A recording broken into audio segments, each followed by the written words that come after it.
Hey guys, real quick, only 40% of our viewers are actually subscribed, so let's change that right now. Hit that subscribe button right below. All right, man, here we go. Let's do it. Week 9. It all started way back Thursday night. Oh, God. The Baltimore Ravens. Every time we do these and it's like, there was a game on Thursday. I'm like, what? Especially when it was a 28-6 game, Ravens over the Dolphins. You're like, what happened in that one? Yeah. Ravens moved to 3-5 with the win. Dolphins fall to 2-7. Lamar Jackson made his return, going 18 of 23 for 204 yards and 4 touchdowns. Looked semblance of the old Ravens. Yeah. Here. No, they did. Game. They looked back, but obviously the caveat comes with against Miami, who, hung tight for a while. This was the first game, I think, where it looked like Miami quit.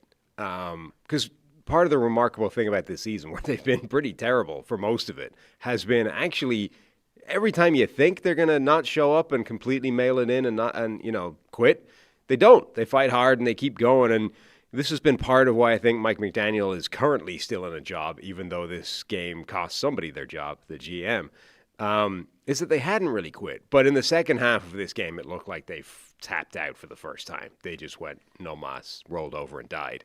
But the first half, they did keep in it. And honestly, they should have been ahead. They had a bunch of yards in the first half. They kept shooting themselves in the foot, whether it was with penalties or getting hosed by the officials. But, yeah, Baltimore did look absolutely back. But you have to at least throw the caveat in there of, look what they were playing. Yeah, so I agree on the Dolphins. In the first half, I thought, remember last week they beat the Falcons, and it was one of the first weeks I thought they played with some physicality, some intensity in the run game. I thought they carried that into this game with Baltimore, where they're working downhill, they're shedding blocks, and they did play hard. And then, it just started to fall apart in the second half. That was when Derrick Henry rattled off a couple big runs. So that was where, those were the ebbs and flows of this game that felt more Ravens-like. The defense has been better the last few times out. They were pretty good in this one. You have Kyle Hamilton in and around the line of scrimmage. Again, that seems like that's going to be his role going forward, just making a bunch of plays. So they looked good up front. Played much better defensively versus earlier in the year where they were the get-right spot for every offense, for the Chiefs, for the Texans, for every team that went up against them. And then Lamar with his he didn't even run, really. 1 or 2 runs in there. Didn't lean into him in the design run game, didn't need to. But that was what, he's coming off the hamstring injury, and they just said, hey, go win from the pocket for the most part, but we're going to run it. We're going to, mix it up. And it had one of his classic games where he only has 5 incompletions but still has 4 touchdown passes. Yeah, he looked great. I was having a back and forth with somebody in the chat of the comment section of our instant reaction thing, because Lamar has now got 14 touchdowns, 1 interception, and they're like, oh, look, it's because we've been saying, I've in particular been saying the last couple of weeks before he got hurt, he wasn't seeing the field well, and that was part of this question mark of him coming back is, does he immediately snap back into being MVP caliber Lamar, or is he still going to be in this weird funk where teams have been causing him problems the last couple of weeks? And this guy's like, look, he's got 14 touchdowns, 1 interception. He's always been playing great this season. You're like, okay, but that's just not true. It's okay to say his numbers have stacked up so that he looks great right now, but in the last 2 games against Detroit and Kansas City, the numbers aren't even good. So we can immediately say nobody thought he played well in that game.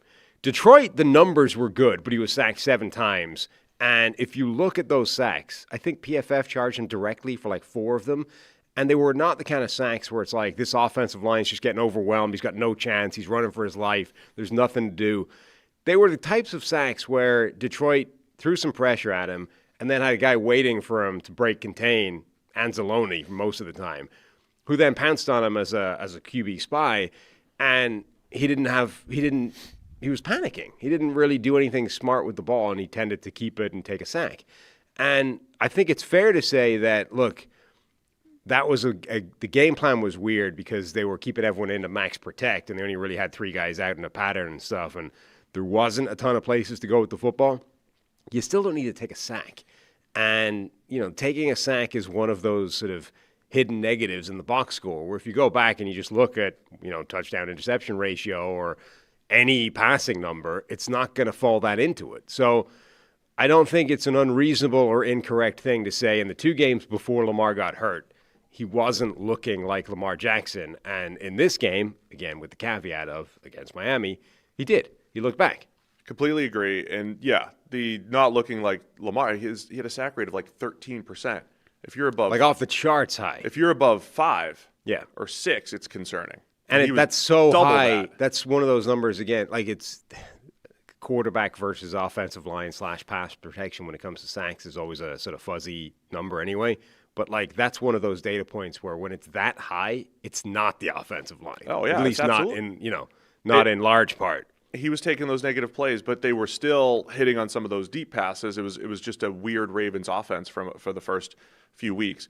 I got to bring it up because you did the touchdown to interception ratio. Let's just all work together here to not look at it. We're in a golden age of touchdown to interception ratios. Golden age. So there's 16 quarterbacks right now who are 3-to-1 touchdown to interception ratio or better, which used to be like a pretty good standard, right? If you have a year where you have 30 touchdowns and 10 picks, or 24-8, it's like that's pretty good. There's 16 starting quarterbacks, including Justin Fields at 5-0.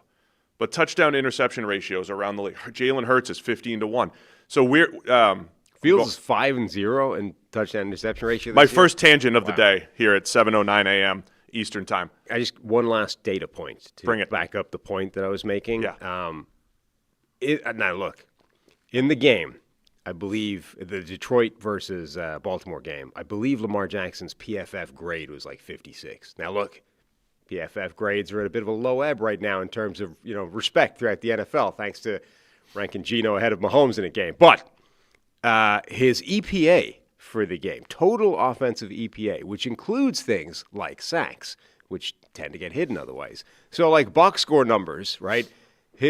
You could argue his game was better than Jared Goff's. The Detroit game? you Yes. say? Yeah. Like he had more yards than Goff, he had more touchdowns, same number of interceptions, i.e. 0, better passer rating, all those kinds of things. So if you're looking at like box score numbers, you'd be like, oh, Lamar was way better than Jared Goff. However, total offensive EPA was less than half what Jared Goff had because it includes all those sacks that he took. So I don't think you can look at that game. I don't think people were even saying he played that well in that game. It's just that when you look back at the box score, it looks great. And that's where I'm just imploring people because of the touchdown. We're in a golden age of picking any stat you want and making a case for it. Yeah. And so halfway through the season, half the fan bases are saying our quarterback is MVP. Look at this number. So, like, do you think Jalen Hurts has played at an MVP caliber level this year? I'm sure Eagles fans are making the case. He's 15-1 touchdown to interception ratio. Lamar's 14-1. Stafford 21-2. Right. In the past, you would find one quarterback that had a 10-1 touchdown to interception ratio. Baker Mayfield's 13-2 despite throwing the ball to the defense 12 times. Jared Goff 17-3. Jordan Love 13-3. Drake May 17-4. Jaden Daniels 8-2. Mahomes 17-5. Rodgers is the same. Jackson Dart 10-3. Josh Allen 13-4. Dak and Darnold 16-5. Everybody's got a great touchdown to interception ratio. Anyway, if you're going to use that stat, just throwing that out there. Broader point, Lamar Jackson was playing rough for a couple of games before he got hurt. This did seem to serve as a reset because he looked like MVP Lamar Jackson again. And as long as they have that guy, the faith that Vegas has had in them the whole way to still win the division, I think is absolutely justified. The defense has ticked better. It's still not good, but the fact that it's no longer like an absolute abomination and the worst defense we've ever seen is a positive thing for their chances of winning the division. And then, like, this game puts them right back in the mix. They've got 2 games against Pittsburgh to come, 2 games against Cincinnati. The Ravens, I think, are still favorites for the division. I mean, in terms of Vegas lines. And it makes sense. I mean, They could and probably should win the division at this point. And then from Miami's point of view, they already fired Chris Greer, their GM. I think that's the most obvious casualty of, this is a rough-looking roster in a couple of major areas, and that's his job. It becomes interesting with the Mike McDaniel conversation because they now, with an interim GM and a terrible football team, they should be selling every asset of value at the trade deadline, right? That's not helping Mike McDaniel win football games down the stretch. So I don't think you should be judging him at this point forward. You almost need to make the decision now. Is he your head coach going forward? because he's probably going to look bad for the rest of the season because he's got a quarterback who's a disaster right now, and they're going to sell all of his good players. So you're only undermining your head coach from this point on. It feels pretty harsh to then be like, well, you didn't win many games down the stretch. We're going to get rid of you in the offseason. Do you want to save the full Dolphins discussion for Wednesday? You want to start? Yeah. We don't have time for Start that now. burying teams? That's yes. Let's start burying teams on Wednesday. Cause of death. We'll start that on Wednesday. Dolphins will up on the blackboard. Going up on the board. The Dolphins will certainly be up there. Champ Kelly is going to be the interim GM, and we'll get into some of the details on what happened there. I just want to put a bow on the Lamar Jackson discussion too. I think he's fantastic, outstanding. If he plays like he did that the other day without even needing to lean into the design run game, the Ravens are dangerous. To just reiterate what you were saying, like that's fully what I believe. But yeah, it was against the Dolphins. You got to continue to prove it week in, week out. Thanks for watching all the way to the end of the video. Check the Mic is live Monday, Wednesday, and Thursday, so be sure to hit subscribe so you don't miss a video. You heard the man. Subscribe.